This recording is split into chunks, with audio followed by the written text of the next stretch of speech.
Hi everyone. Today we are going to discuss about heating effect of current. In last class we have solved some numericals based on the combination of resistors. So today again a new topic. So what is this heating effect of current? As this name suggests, so that means if current pass through some devices, so heat produces. We can write heading as heating effect of current. Heating effect of current. So you might have observed while charging your laptop or mobile, after some time when you touch that laptop or mobile, you can feel the heat. You can feel that sensation of hotness. So that means if current is passed through the device or any appliances, then there is production of heat. So what does it mean? It means electrical energy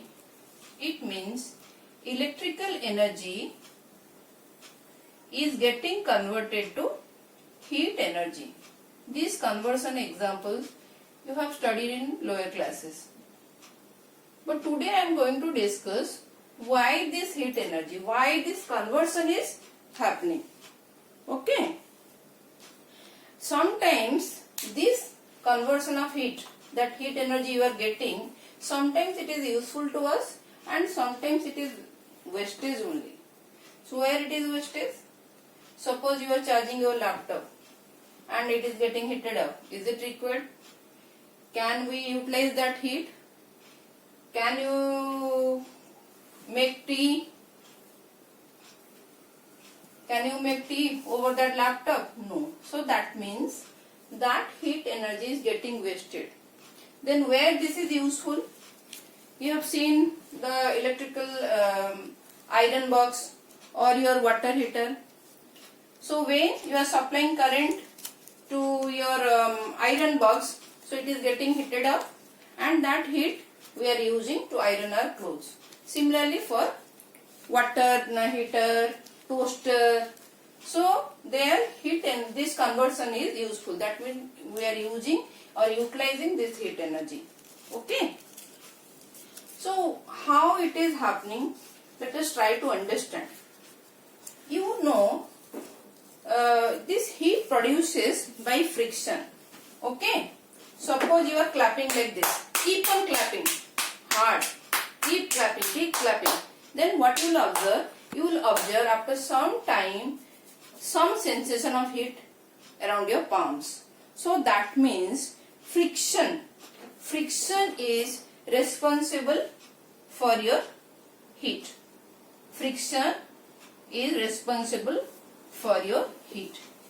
But in this case, what is happening? You know, every matter already we have discussed, it is made up of atoms and free electrons are there. This thing we have already discussed in our previous lectures. Okay. So these free electrons, suppose atom is here, take aware. So atoms will be here everywhere and the electron will be moving freely. Atom, when electron is moving, so it keep on colliding with atoms, with themselves, with ions, like this. So that means here also collision means friction is there. So because of this collision, because of this electron keep on colliding with atoms, ions and with again another electron, from there heat produced. Okay, that means if more collision happens, then more heat produced. More collision happening. If more collision is happening, if collision is more, then heat produced is more. Okay. Then in last classes also we have discussed more collision More collisions means resistance is more, because if collision is more, that means it is obstructing the electron flow. If it is obstructing the electron flow, flow of electron per second is your current. That means this is your resistance, it is reducing the current. So more collisions means more heat produced. More collision means resistance. So that means if resistance increases, then heat produced also increases. That means your heat produced is directly proportional to your resistance. Clear this part? Okay. Now suppose for more time your electric bulb is switched on. Suppose for more time your electric bulb is switched on, and try to touch, suppose for 5 hours your bulb is switched on. Now try to touch the electric bulb. What will happen? Don't try that, by the way. Then your hand may get burned, because you can see, you can visualize, not visualize, you can feel that heat. You can feel that heat. Okay. Suppose your mobile is on charge. After 5 minutes, try to touch the mobile. Nothing will happen. But after 1 hour, after 2 hours, try to touch the mobile. So you can feel that heat. That means if for more time, if you are supplying the current for more time, for longer period time, if current is passed through your device, that means heat produced is more. So more the time you are supplying your current, then more will be the production of heat. That means your heat is directly proportional to time. Is directly proportional to time. If time is more, then heat is more. Is it clear? Your second point? Okay. Now, suppose you are increasing the number of electrons inside your conductor. Suppose you are increasing the number of electrons. Exactly what does it mean? Suppose you are increasing the number of electron flow per second. Number of electrons passing per second. This is per second. Suppose you are increasing that. Either you write like this or you write like this. Okay? Is it clear? No confusion. Suppose number of electrons per second through a conductor increases. So you are increasing the number of electrons per second flowing through the conductor or flowing through the metal. Then what is happening? That means more collision will happen, because more number of electrons are passing. So if more number of electrons are passing, that means collision is more. That means collision is more. If collision is more, that means resistance is more. Okay. So here, if collision is more, then more heat. Another point. More heat increases. So if number of electrons per second is increasing, if you are increasing this amount, that means more collision is happening inside your conductor. If more collision, we have already discussed, more collisions means more heat. So that means the amount of heat produced dependent on collision, thereby dependent on your resistance, dependent on your time period, for how long your current is passing through, and depends on your number of electrons per second. What is this number of electrons per second? We have already discussed. This is your current. That means if current strength is more, then means heat produced is more. Okay? We are trying to now understand this more clearly. We will take an example. Suppose this is your conductor connected to a battery. Okay. Now electron will flow from negative terminal to positive terminal. So here electron is moving from lower potential to higher potential. So if electron is moving from lower potential to higher potential, that means it has to do work. This thing also we have discussed in our initial lectures. Okay, so it has to do more work. But if we are going from higher potential to lower potential, if electron is moving from higher to lower, no need of work, so no work is done. But we know electrons always travel from negative terminal to positive terminal. That means from lower potential to higher potential. That means some work has to be done. Then who will help you, or who will help this electron to move for this higher potential to lower potential to higher potential? For this work done, electron has to do some work. For that work, who is helping? This battery. So battery is helping in doing work in sending this electron from lower potential to higher potential. Okay. So battery is supplying energy to your electron. And you know energy is neither created nor destroyed. That means where this energy is going now? This loss of energy by the electron. Okay, electron is utilizing this energy. Then where this energy is going? This energy is only getting converted into your heat energy.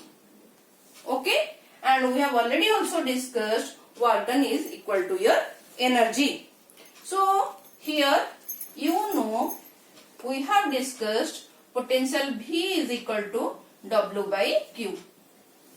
This is only responsible for your electron or for your charge to do work. So V is equal to W by Q. This thing we know.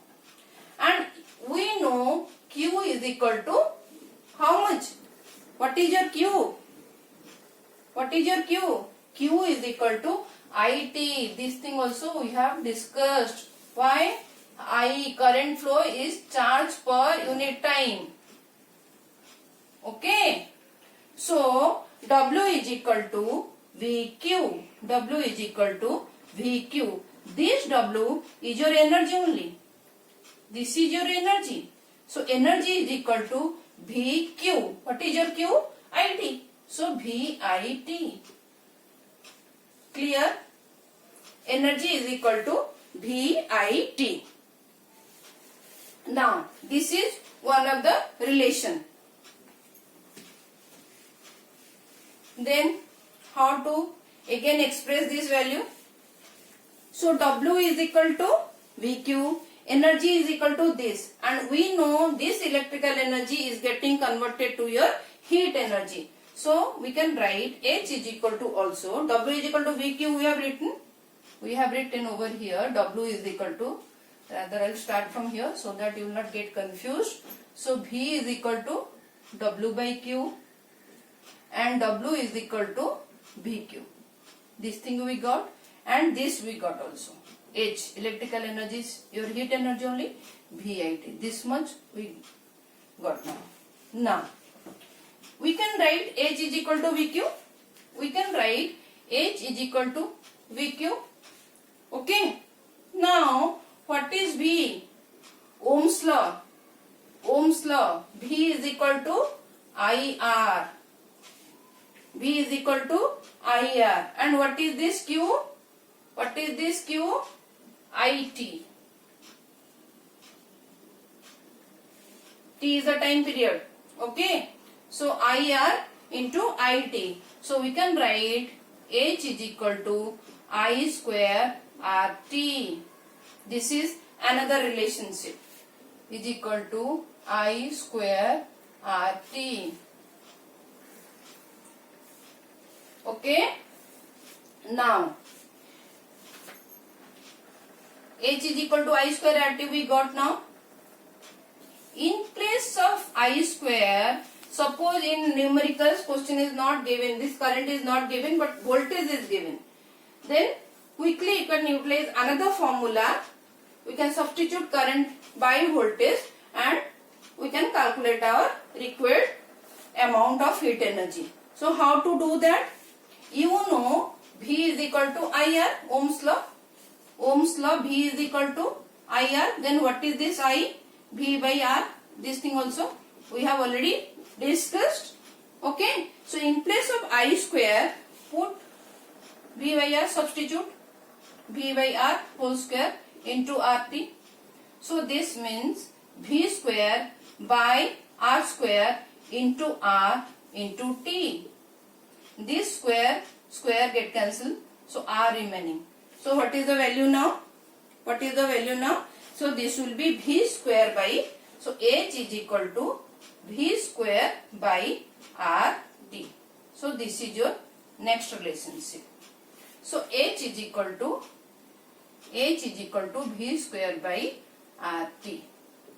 So these three equations, mathematical equations, and this is termed as Joule's law of heating. This is termed as Joule's law of heating. Can I change the name now? Question come directly in board exams. This mathematical derivation for 3 marks. Joule's law of heating. This name comes after this scientist Joule. Okay, scientist Joule, work done unit Joule, after his name only. So that means statement, there will be statement. So that H is, already we have discussed, H is proportional to your R, H is proportional to T. This also we have seen now. Now H is also proportional to I square, current square. So this is the mathematical derivation of Joule's law of heating. Hope I am clear with this. This is the easiest one. So after this we will discuss power. After this we will discuss power. Then again we will do some numericals related to it, because numericals and concept based question based on this is very, very important. Hope you have enjoyed this class. Thank you for watching.